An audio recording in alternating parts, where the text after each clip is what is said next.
Scientists turn up the heat over plans to ease COVID restrictions even further. As the sun draws millions of us out, they warn we could be opening up too far and too fast. Is a gamble that I don't think this country should be taking, given that we have a choice which just involves a few more weeks potentially. Also tonight, charities warn 1 million households could face eviction within weeks under new rules in England. Friends hold a vigil for a flower seller who was killed near his stall in North London. And meet Marvellous May, the 81-year-old volunteer determined to help others. You either give up or you say, no, I can do it. And if you're determined enough, you will do it.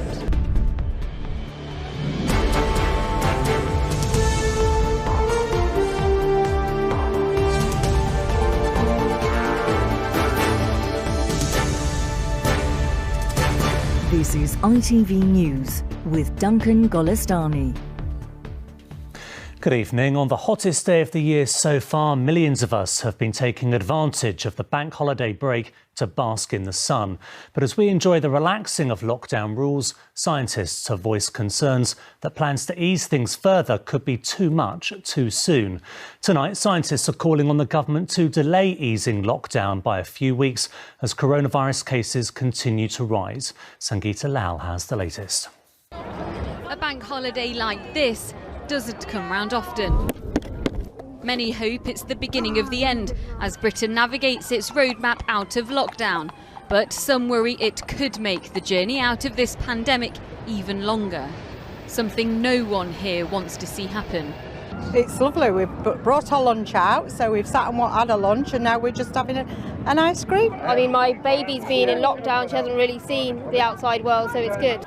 But as temperatures rise, so too are coronavirus cases, and many are worried this weekend could contribute to a third wave of infections. People are flocking to the beaches. We all want to be there and in the water. Is a gamble that I don't think this country should be taking, given that we have a choice which just involves a few more weeks potentially, and the summer holidays to allow vaccines to work, allow people to get the second doses. Here in Blackpool, it really does feel like life as we used to know it. We are tantalisingly close to getting back to some sort of normality, but we're not there yet. As infection rates continue to rise, the prospect of easing restrictions even further in the next 3 weeks still hangs in the balance.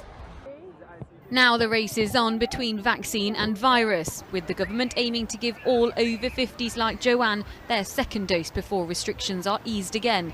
I've had my first vaccine and my second one's due on the 16th of June. And how do you feel that you're going to be able to get your second vaccine before the hopeful unlocking? Yeah. Brilliant. Yeah, really, really good, because I feel okay here today after having one vaccine, but I think I'd be more confident had I already had both.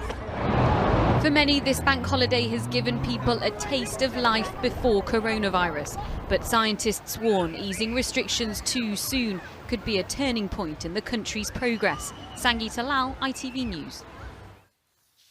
Well, our political correspondent Daniel Hewitt is at Twickenham Rugby Stadium, which today opened up as the country's largest vaccination centre. Daniel, just how key is the progress of the vaccination programme as the government considers what to do next? Well, Duncan, it's vital. I have to say, stood here in this stadium in the sunshine, you can't help but imagine it being packed to the rafters once again. That's the hope, that's the aim. That's why the home of England rugby has turned into, as you say, England's biggest vaccination centre. They're hoping to vaccinate up to 15,000 people here today. Anyone over the age of 18 can come here to get their first dose of the Pfizer vaccine. And I have to say, this afternoon, it's really ramped up. They are queuing around the block to get in here. As Sangeeta said, in this race between the virus and the vaccine, in particular that variant that originated from India. Look, for people here today, the good news is those getting the Pfizer vaccine, those getting the AstraZeneca vaccine as well. A Public Health England study shows that the vaccine is highly effective against the India variant, but only once you've really had 2 doses of the vaccine. And that's where this concern from scientists is coming about June the 21st. Yes, the government is likely to hit its target of getting everyone over 50 fully vaccinated by June the 21st, albeit with a 3-week lag, but it's not going to get everyone under 50 vaccinated by June the 21st. And that is why scientists are saying, look, just delay this, have another look at this. The government is, and it will be looking for the next 2 weeks at the data very closely, under pressure from both sides on this key June 21st date. Daniel Hewitt at Twickenham, thank you very much. Well, during the pandemic, people living in rented accommodation have been offered some security as the government temporarily banned evictions. But that ban ends today, and housing charities say it leaves around 1 million households worried they could be forced out of their homes in a matter of weeks. As Factual explains, with little financial support available, campaigners are warning that many could be left without places to live. With eviction looming, Kat Jordan Elkaroo is packing up the flat she's called home for 3 years. The ban's being lifted from tomorrow and she's been served with an eviction notice. And this one. She and her 3 sons are now hanging on to their home by a thread. I'm really scared that when my landlord goes to court in June, that I will be given, well, potentially 2 weeks to 4 weeks to move. If I don't move in that time, the landlord can send the bailiffs and we will be homeless. And she's not alone. 400,000 households have either already been served an eviction notice or have been told they may be evicted, with a total of 1 million who are worried about being evicted in the next 3 months. And 1.7 million households are worried about paying their rent over the next 3 months, meaning they too could be at risk of eviction. Housing campaigners say we're facing a housing crisis. We simply are not building anywhere near enough social homes that people on low incomes can actually afford to rent. The private rented sector is increasingly unaffordable, and so people are stuck between a rock and a hard place, and many of them will end up homeless. In Scotland and Wales, tenants struggling with rent arrears due to coronavirus have access to an emergency government loan. Landlords in England have also called for a similar scheme. If they brought the tenant saver loan in, they would have stopped a whole load of notices being served and evictions being issued or court cases being issued at court. The government says tenants will continue to be supported with longer notice periods and with the furlough scheme and the universal credit uplift, both of which have been extended. Sejal Karia, ITV News. China has announced that it will allow couples to have up to 3 children for the first time. It's a major policy shift from the existing 2-child limit after recent data showed a dramatic decline in births in the world's most populous country.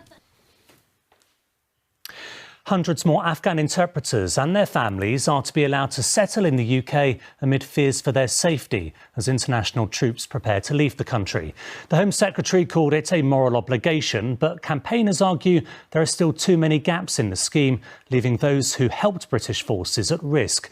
As Dan Rivers explains, many interpreters are still so afraid they keep their identities a secret. So he says when the Russians were here. They worked shoulder to shoulder with British troops during the most dangerous missions in Afghanistan, and many have since faced threats from the Taliban. Today, the government announced it was accelerating a scheme to allow interpreters and other staff who worked with the British Army to emigrate to the UK. With the Western powers leaving Afghanistan, the threat is increasing and has increased with targeted attacks against Afghans by the Taliban. So we think it's the right thing to do to stand by these people. One translator who just brought his wife to the UK after a 6-year wait told me the Taliban death threats have increased. The situation there is unfortunately getting worse and worse, especially for interpreters, especially for those people who worked for international society. The government estimates a further 3,000 interpreters with their families will join the 1,400 already here. But campaigners say some 35% of translators were dismissed for minor transgressions of the rules, while serving and must now be included. We need the government to actively reach out to those people who they have previously rejected on that basis. You know, as recent as late April, some of them got rejections on that basis. for having phoned their family to say that they were safe. You know, that was considered a security breach because they were carrying a SIM card or a mobile phone. One translator who's just learnt he'll be allowed to move to the UK is worried many others will miss out. Here are many of Afghan interpreters left behind and some security guards, also laborers and also mechanics. They have also helped the UK government. With the US announcing its complete withdrawal from Afghanistan by September, there is now a new imperative to relocate the remaining locals who helped our soldiers before it's too late. Dan Rivers, ITV News. A vigil is underway for a flower seller from North London who was stabbed to death on Saturday afternoon. 55-year-old Tony Eastlake was killed close to the stall where he worked. The person responsible was yet to be found. Sam Holder is there for us. Sam, Tony Eastlake was well known to people in Islington. Yes, Duncan, you can tell how much Tony Eastlake meant to the community here by the number of people that turned up to his vigil tonight and the range of people, from childhood friends to customers to people who would just walk past his flower stall and he'd give them a smile and a wave, and they felt compelled to come down tonight to remember him. He was a huge presence here in Islington in North London. He worked at his flower stall for nearly 4 decades, starting when he was just 14, and he grew up opposite. He was stabbed to death just metres away on Saturday night, and as you mentioned, nobody has been arrested so far. The police are asking anyone with CCTV and dashcam footage to help with their investigation. Among the crowd tonight were his family, and they said it was the messages of support they've been receiving at events like this that was helping them get through this incredibly difficult time. Thank you, Sam. Sport, and one of the smallest clubs in the Football League, Morecambe, are celebrating reaching the 3rd tier of the English game for the first time in their history.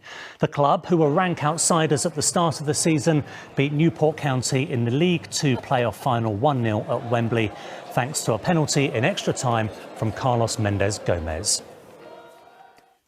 And finally, amid all the hardships of the past year, people's willingness to help those in need has often served to lift spirits. Today, the NHS confirmed it had seen a big rise in volunteers during the pandemic. More than 400,000 have completed more than 2 million tasks. Among them was 81-year-old May Hamilton from Southend. Nithya Rajan has been to meet her. This may look and sound like just another ordinary car journey, but May Hamilton is not your average driver. On the eve of her 82nd birthday, she's helping patients make their hospital appointments. Hello, May. Hi, how are you? Yeah, I'm doing all right, thanks. Right, how you doing? May's one among more than 400,000 volunteers who've helped the NHS through the pandemic. But for her, this is more than just picking up patients. Yeah, they become friends, actually. They do become friends, and then they'll try and ask for you. How's your daughter? Oh, she's getting there. She's getting there since the COVID. Alongside providing patients with a vital service, these journeys also give May much-needed companionship. Now I'm on my own, I have to have a reason to get up in the mornings. As long as I've got a reason that I'm helping people. I mean, the patients all say to me, oh, this is a lovely service, we're so pleased of it. But they don't realise that us as drivers are so pleased to be able to do it because we know we're helping other people. It works both ways. You either give up and then you sit in your own, you know, not doing anything and feeling sorry for yourself, or you say, no, I can do it. And if you're determined enough, you will do it. It's this determination that's driven May and other NHS volunteers like her to keep going. Nithya Rajan, ITV News. And that is it. We're back with news at 10. Have a good evening.